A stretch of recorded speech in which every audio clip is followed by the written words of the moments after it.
again. I don't know, something's quite not right with the, here we go.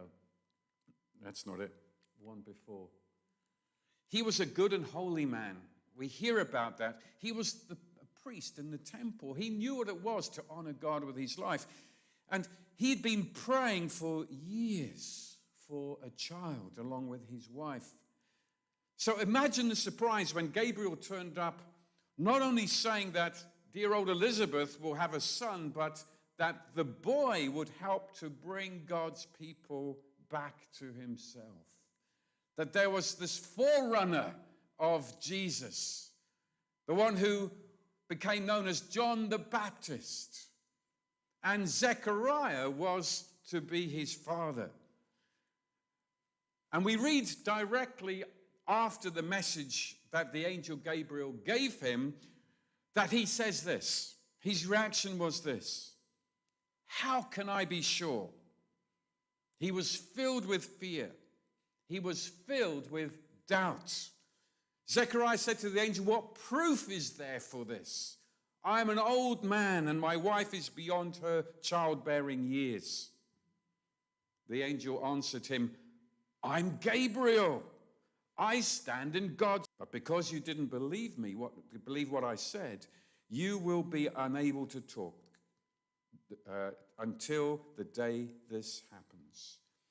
Everything will come true at the right time. How can I be sure? How can this possibly happen? What proof is there? I'm old. It was a little bit of an echo maybe of how 100-year-old Abraham would have responded when told that his 99-year-old wife Sarah would conceive and give birth as part of God's promise in the Old Testament. The angel, we read, punished his lack of faith by silencing him until the baby is 8 days old. I wonder if God has stopped you in your tracks in some way in order to get your full attention.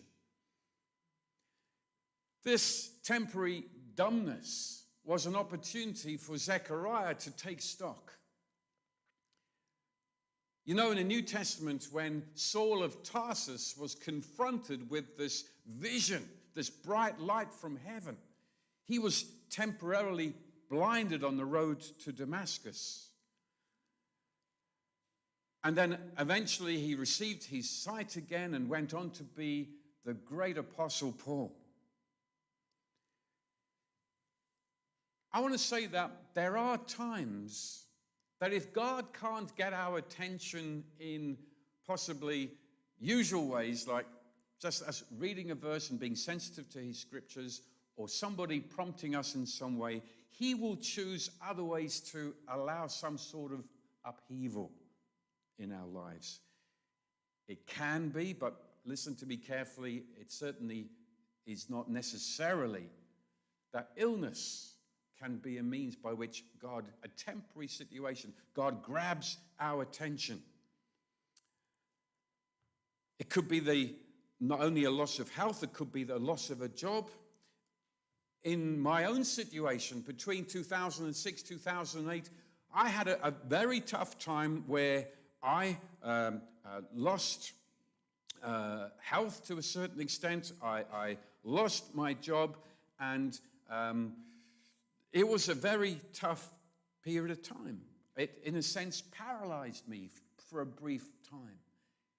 But God got my attention and got me to pray into a sense of total, radical trusting him, an abandonment onto him.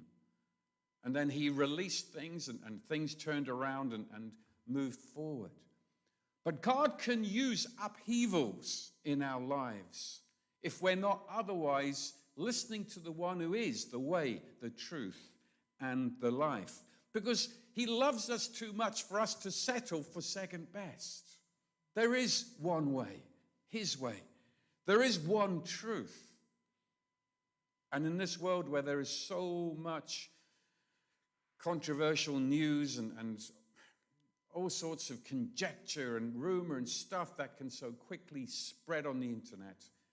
Let me remind ourselves this morning, there is one truth and there is one life.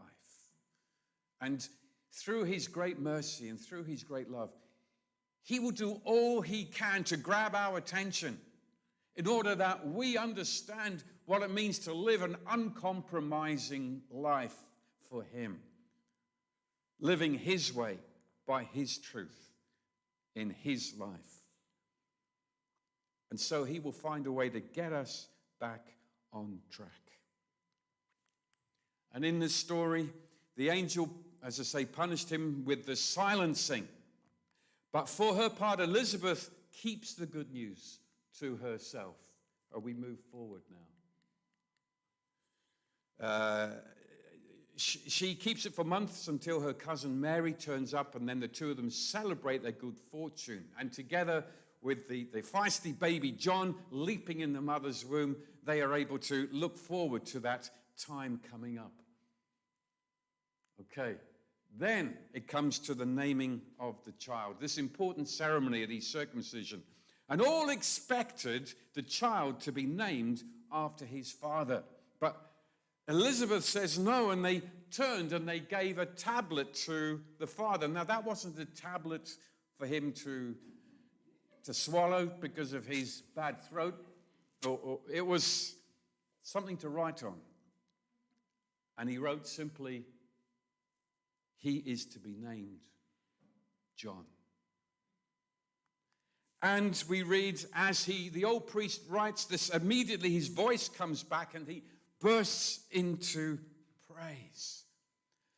So there we have this amazing journey with the first dad of Christmas, with that shock, that uncertainty, that questioning, to then moving through to eventual obedience. But back now to the other dad in the story, to Joseph. Like Zechariah, Joseph is described in our reading as a righteous man, although he wasn't necessarily a man who sought to honor what was clearly an incredibly confusing and painful situation. It must have been so heart-wrenching for young Joseph, who'd set his heart on this young woman, who he'd loved dearly, clearly.